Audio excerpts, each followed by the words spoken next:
What's up everyone, welcome to the video. We're here breaking down the Coke 600 at Charlotte Motor Speedway Memorial Day weekend, Sunday, May 28th around 6 p.m. Eastern. And it's a long race. We have 600 miles. This is one of the marquee races of the year. But I'll tell you right now, it's looking like a bit of a rain out. If you have looked at the weather forecast like I have many times this weekend, Saturday looks like a washout. Sunday, not looking very good either. Monday, well, that's not looking very good either. Mostly rain in the morning and afternoon. Might taper off a little bit in the evening. We'll see. It is a holiday weekend, so maybe we'll just run it Monday evening, but this could be a Tuesday race. I'm not really sure. We have 600 miles to get in. That's a long time. Last year's race was over 5 hours. You know, half the field did wreck out. That might have had something to do with it, and Chris Buescher was upside down after he hit a pothole in the grass. But either way, I'm looking forward to it. I'm just hoping we don't lose half the field this time around because a lot of the good cars were the ones punished last year. But anyway, if this is your first time here, what's up? My name is Chris Pennell. I break down NASCAR DFS each and every single week on this channel. You'll find me live on Sunday mornings breaking down the entire slate, answering any questions you guys may end up having. So I invite you to come hang out with me before the race starts because it's always a good time.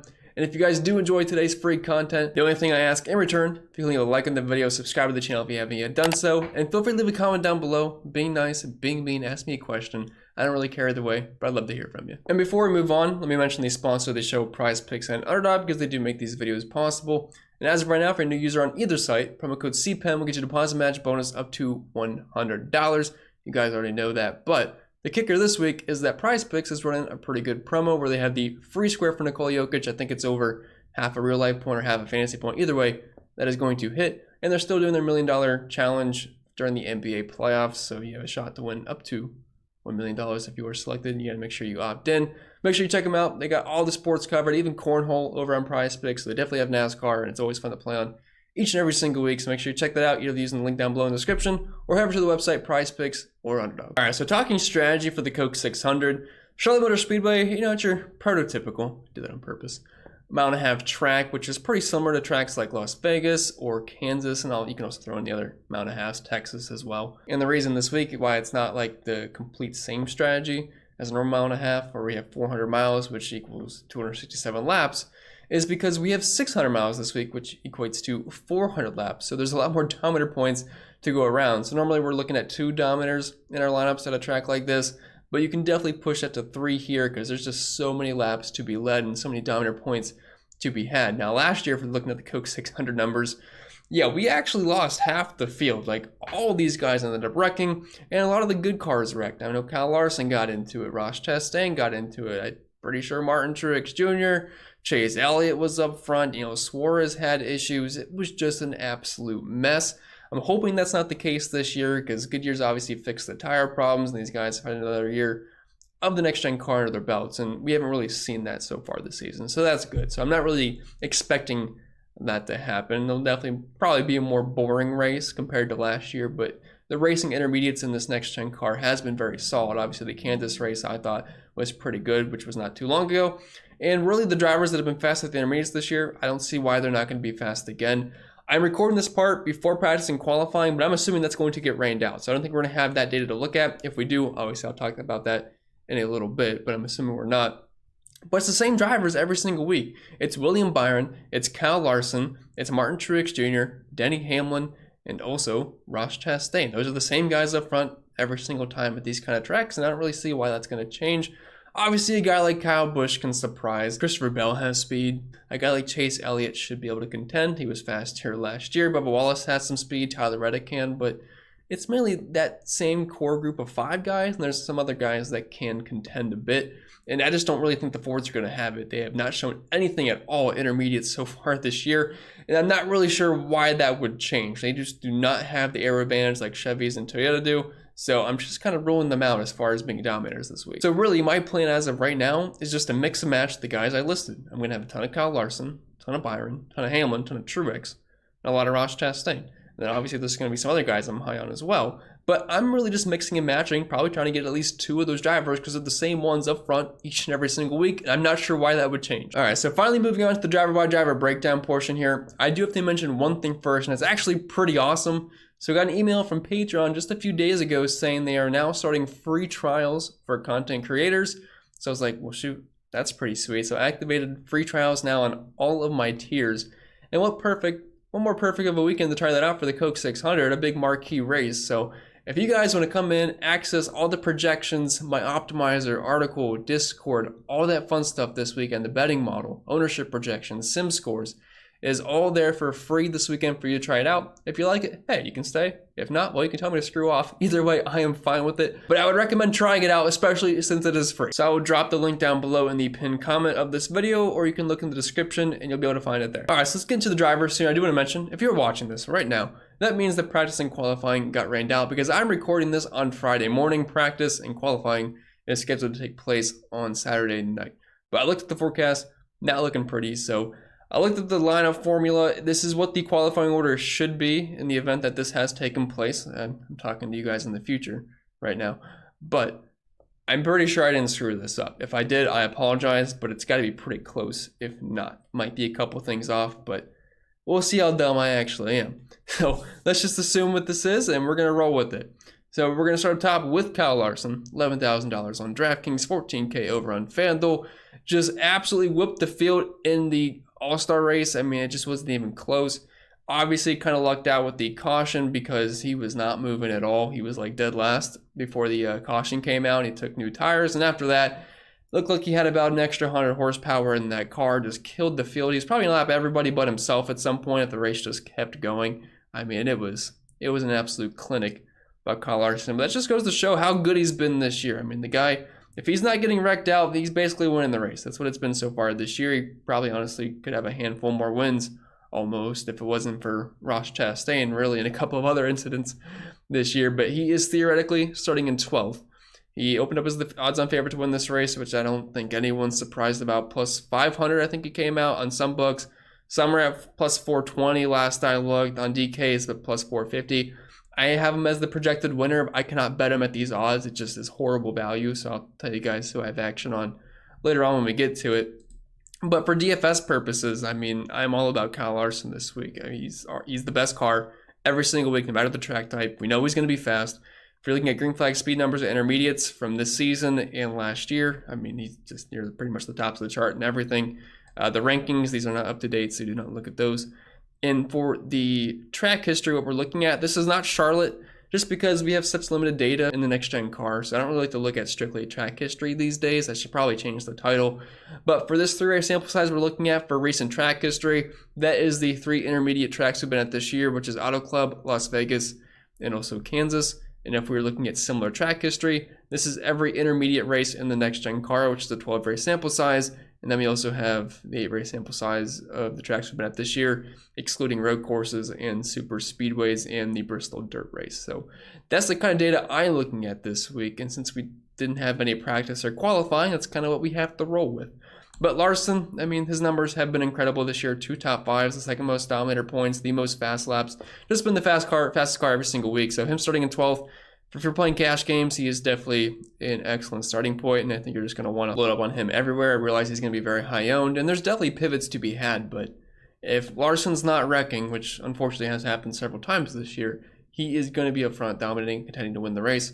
His teammate William Byron, $10,500 on DK, $13,500 over on FanDuel. Honestly, you can play both these guys together, and I wouldn't have a problem with it. I mean, these are the 2 best cars this year, each and every single week, just about. And his pit crew has been incredibly good. And if qualifying and practice did get rained out and he is starting on the pole, well, he's going to have the best pit stall as well. And as good as that crew's been this year, they should be able to keep him up front. And his car's been good enough to stay up front. He's the second best odds to win this race. And if you're looking at his numbers at intermediates this year, averaging the second most DraftKings points per race. Actually, the most if you exclude Chase Elliott because he doesn't have the full 3 races, just 2 under his belt. Has a win, 2 top 5s, the most laps led, and the second most fast laps. So I have no problem at all with William Byron. And it could definitely lead a large chunk of stage 1, and he'll be contender the entire day. So yeah, I like both these guys, and you could certainly play them together because they do complement each other well. Because William Byron can lead the early portion of this race, then Kyle Larson can move up, gain PD points, and also be in a similar position to William Byron, just add on the extra place differential. So, and then only at 10.5, it's really hard to fit both these guys in because you can find other cheap potential dominators like a Christopher Bell at $9,300. You have Bubba Wallace at $8,300. And he could certainly dominate an intermediate. We've seen it before. So it's definitely not going to be that hard to do. Denny Hamlin, $10,300. He's starting in 4th.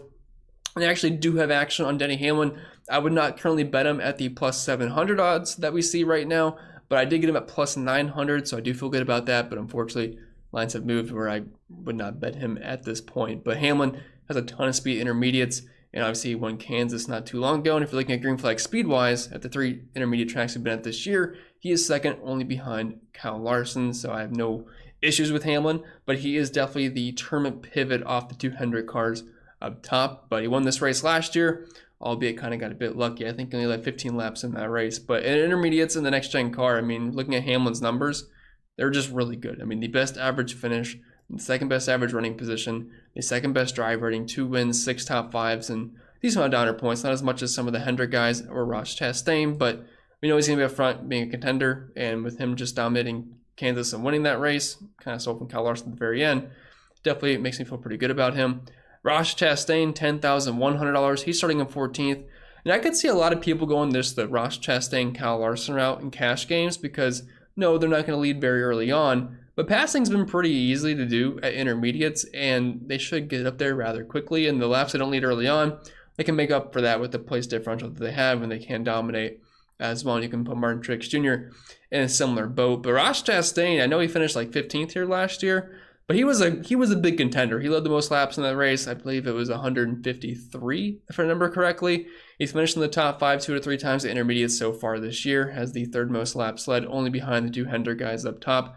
And Ross is fast every single week. You just kind of have to hope that he doesn't take himself out or the other drivers that you roster with him. I'm looking at Darlington and having PTSD because I had a ton of Larson, ton of Ross Chastain. Genius, right? Nope. He screws it all up in the end, which is really unfortunate. But I love Ross Chastain here, so definitely like all 4 of these guys up in the 10K range. And like I said earlier, I'm mixing and matching the big 5, and they just happen to be the 5 most expensive. But I think you're going to want at least 2 of these guys in each and every single lineup because the insane amount of speed that they've had each and every single week this year and just overall at intermediate. So loving Chastain, definitely a fine option in cash games with him starting in 14th. And he's also $1,000 cheaper than Kyle Larson with very similar upside. And I do have action on Chastain as well. He was plus 1,300 on BetMGM, couldn't get in until plus, I believe, 1,100. But that was still showing value because I have value at plus 900. But after that, if it goes any lower, I would not bet on Ross. But anything above or at 900, I feel pretty good about because, again, just tons of speed. Then dropping down to the 9K range, you have Martin Truex Jr. at $9,900. He's starting in 18th and kind of put him in that same category as Ross and Kyle Larson where he's not going to dominate early, but he can make up for that with his place differential. And Truex, looking at 3 intermediate races so far this year, he's not had a top 5, although that does not mean he hasn't been good. I mean, he has, like the 4th best average driver rating, 2 top 10s, the 4th most dominator points. So, yeah, I'll be loading up on some Truex and really all these 5 guys we just talked about. It's basically a mix and match game this week because they're all playable and they all are good in their own ways. It just depends on which route you want to go. Ownership-wise, projection-wise, I have not yet ran those, but I am assuming Larson, Ross, and Truex with their starting positions will carry some ownership for sure. I think they'll be the 3 highest owned of the bunch. And kind of moving down to my tier break off here from the big 5, we have Chase Elliott, $9,700. He's starting in 6th. He's okay. I don't like him as much as the guys we already talked about, but he is an interesting tournament option just because of how fast he was at Charlotte last year. Like, he was really good. He led over 80 laps in that race, but unfortunately visited the graveyard of other cars, or other good cars, I should say, and that just could not make it all the way through just due to so many issues that they had during that race. And I'll be honest, at Kansas, I wasn't that high on Chase just because he hasn't been that great intermediates in the next gen car, but he proved me wrong. He was actually pretty good. You know, the 2 intermediates that we've been at this year, average finish of 4.5, has a top 5, not really a dominator. I think he was up front for like a lap or 2 at Kansas, and then, I mean, it was just a really good race there. There were so many guys fighting for position up front. But, I mean, I think Chase will be okay for tournaments. But obviously, I'm not going to get there in cash games. And, I mean, really, I think DraftKings did a great job on pricing because, you know, Elliott, Busch, Bell, those are the kind of guys I would have in my second tier as far as DOMs are concerned. And they're all priced right next to each other. And they're all starting pretty close to each other. So they're basically, this is the tier 2 group for my dominators this week. And I'll keep it as simple as that. I don't really think with a deep dive, Kyle Busch, Christopher Bell, just someone plays at Chase Elliott. They're just starting at different spots. But if I had to rank these guys right now, I'd probably have a Bell, Elliott, Busch, but they're all very close. Then we have 2 Fords here rounding out the $9,000 range. Kevin Harvick, Joey Logano. I love Harv, but not this week, especially starting in second. I can't see him dominating over Byron, so I'll pass. Just the Fords do not have the kind of speed that we're looking for at tracks like this. And the same can be said for Joey Logano. Like, he could probably finish around 10th, which is okay, but I want dominators at a 400 lap race. Now, on FanDuel is a better play because dominator points aren't that important. He's only $8,000, but on DraftKings, he'll be very hard to get to. And I would just rather play Tyler Reddick, honestly, between him or Joey Logano. I just trust the Toyota more. Should have more raw speed overall. And then you have Alex Bowman here in 31st, who, like, if I'm going to play Joey Logano, why not just play Alex Bowman? He should be in a better car. But I do want to talk about Tyler Reddick here a little bit. $8,800, 95 on FanDuel. He's starting in 15th. And his car looks pretty good this week. He's got the UNC Tar Heel Blue going on. I think the Monster logo on the rear kind of looks off. If they took that off, I think the car would be perfect. But I think we have to have some interest in Tyler Reddick. I mean, at this price point, I like it. I mean, the last time we were intermediate, he was around $10,000. So this is definitely a nice discount. The problem with him is, I feel like every time we go down pit road, he loses like 10 spots. And then you just kind of hope he gets back to where he was. And then he loses them again. And then you just kind of hope he gets right back to where he was and click off a couple fast laps here and there. So I like him, but I'm not like over the moon about Tyler Reddick. He's kind of in that tier 2 group with Elliott, Kyle Busch, Christopher Bell. But I also don't think he's as good, so I'd put him at like that 2.5 to 3 group, kind of mixed in with Bubba Wallace and guys like that. So I'm okay with Reddick, but whatever the optimizer gives me, I guess I'll take him. I don't really have a strong stance on him. Alex Bowman, $8,600. Like, I'd rather play Bowman. I mean, he's starting double spots further back in 31st. He's in a Hendrick car. You know how fast they've been this year. Problem is, though, I mean, this is his first week back from breaking his back. I'm not sure how much discomfort will be in the car, but I don't think they would rush him back for a 600-mile race if he wouldn't be able to handle it. So let's just assume he's good to go. And if that's the case, I mean, Auto Club in Las Vegas, average finish of 5.5, running position of 6.9. I mean, that's really good. I mean, that's only behind Denny Hamlin and Ross Chastain. Obviously, a smaller sample size. We just have 2 top 10 finishes, 1 top 5, and some dominator points mixed in there. 9.5 laps left per race and 16 fast laps. So, yeah, I love Bowman here. He's obviously going to be a fine cash game target. But even in tournaments, I mean, as long as you can get different elsewhere, I do think Bowman's a pretty solid play here. But there is definitely pivots to be had, like a Tyler Reddick or even a Bubba Wallace, who we're going to talk about soon. Ryan Blaney, kind of throw him in that same group as Kevin Harvick, Joey Logano. I'm just not super excited about the forwards here. Like, will he show up in the optimal a little bit at this low price point? Sure. If he can click off a couple fast laps here and there and finish within the top 10, that's not a terrible day. But just know I'm not going my way to play Ryan Blaney. But if I had to pick any forward from this 8K tier up, it would be Ryan Blaney as my favorite. But I would rather play Bubba Wallace and Ty Gibbs right below him. Which, speaking of Bubba, I mean, he's just been really fast at the intermediates this year, which we kind of saw that last season too. But in 3 races, he has 2 top 5s at intermediate tracks. He was great at the All-Star race, which doesn't mean anything, but it was just cool to see. 9.7 running position. So I think Bubba's going to be fine, should have speed. And at that price point, I mean, if he can get fast laps, he's definitely going to be viable, even though he's starting pretty high up.